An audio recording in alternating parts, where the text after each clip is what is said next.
Click করুন অ্যাপের bell আইকনে আর সাবস্ক্রাইব করুন এবিপি আনন্দ। সব সময় থাকুন খবরে।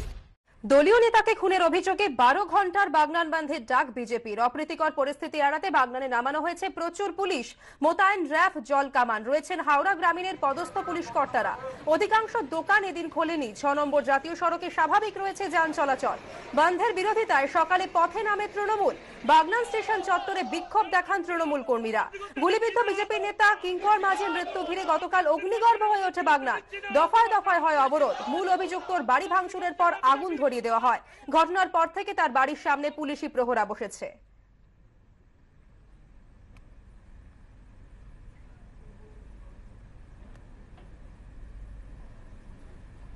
বাগনানে বিজেপি কর্মী কিঙ্কর মাঝির খুনের প্রতিবাদে এদিন 12 ঘন্টার বাগনান বন্ধের ডাক দিয়েছে বিজেপি। এবং আমরা জানি বিজেপির বেশ কিছু নেতারও আসার কথা রয়েছে। সৌমিত্র খাঁ সহ অন্যান্য বিজেপির যারা নেতারা রয়েছেন তাদের আসার কথা রয়েছে।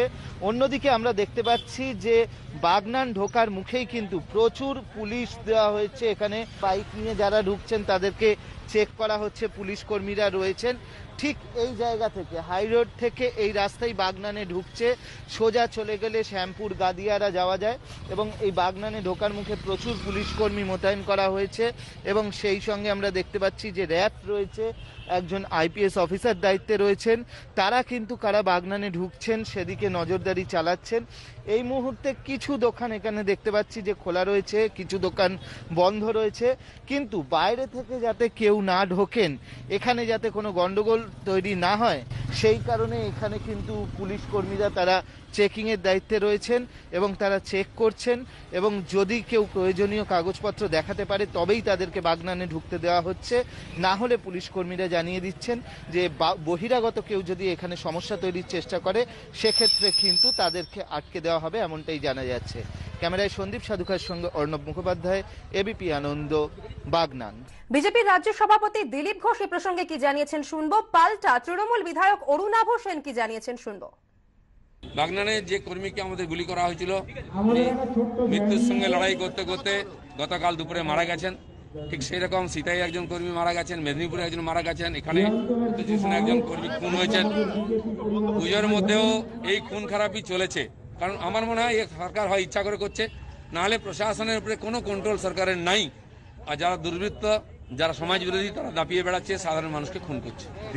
যে কোনো মৃত্যুই আমাদের কাছে অত্যন্ত দুঃখজনক। স্বাভাবিকভাবে এই ঘটনাও আমাদের কাছে দুঃখজনক। কিন্তু এই ঘটনার মধ্যে রাজনৈতিক কোনো রং নেই, রাজনীতি এতটুকুও নেই।